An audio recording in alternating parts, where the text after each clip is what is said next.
आज आम्ही SRA तर्फे 178 झोपडीधारकांचा जो निष्कासनासाठी आम्ही आलो होतो। मुळात इथे 9 सोसायट्यांचे 3200 झोपडीधारक होते ह्या स्कीममध्ये। त्याच्यात 2700 जणांचं ऑलरेडी त्यांनी डिमॉलिशन झालेलं आहे आणि 1400 जणांचं त्यापैकी 1320 जणांना रिहॅब त्यांचे जे पक्क्या स्वरूपाचे घर आहेत ते वितरित केलेले आहे। 1400 ज्यांनी सुमोटो त्यांनी झोपडी खाली करून दिलेली होती त्यांना भाडे देण्यात येत आहे। आता केवळ 438 झोपड्या इथे बाकी आहेत,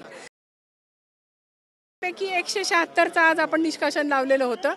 त्यात रिहॅब जे आहे म्हणजे ह्यांचं आता जे 1400 ऑलरेडी रेंट घेत आहेत आणि हे 176 ह्यांचं रिहॅब बिल्डिंग इथे प्रपोज्ड आहे। त्याच्यामुळे ह्या झोपड्यांचं निष्कासन करणं जरुरी आहे। म्हणून ही आणि ते सहकार्य करत नव्हते। वारंवार आम्ही त्यांना संधी दिली, आदेश निर्गमित केले, भाडं आम्ही जमा करून घेतलं परिपत्रक 210 प्रमाणे। 3 वर्षांचं आगाऊ भाडं आता SRAने त्यांच्याकडे जमा करून घेतलेलं आहे। हे भाडं विकासक नाही देणार आहे, ते जमा करून आम्ही आज तिथे निष्कासनाला आलो। परंतु त्यांचा काही कारणास्तव विरोध आहे। आता ते कारण बरेच वेगळे आहे, पण आता जे असहकार्य करणारे जे मेंबर आहेत त्यांच्यासाठीच आपण 33-38 करतो आणि ती आज माननीय सर्वोच्च न्यायालयाचा स्टेटस को आहे असं सांगितलं।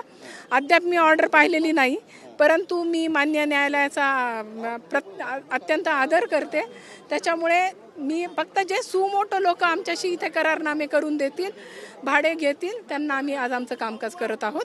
ह्याच्यानंतर मात्र जे काय आहे त्याच्यानुसार आम्ही पुढील कार्यवाही करू। नागरिकांची बरीचशी तक्रार आहे की 16-17 वर्ष झाले ते राहत आहेत पण विकास नाही झाला। नाही, हे इथले लोक नाही आहेत, ते वेगळं दुसऱ्या काही स्कीमचं नाव त्यांनी घेतलं।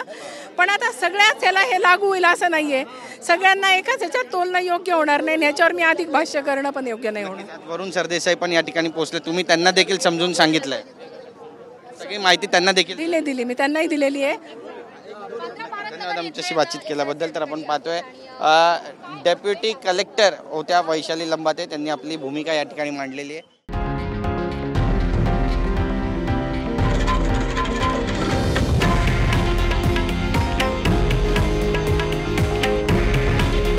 हे आहे देशातील नंबर 1 न्यूज नेटवर्क आणि आपण पाहत आहात TV9 मराठी। काळजी तुमची, हित महाराष्ट्राचं।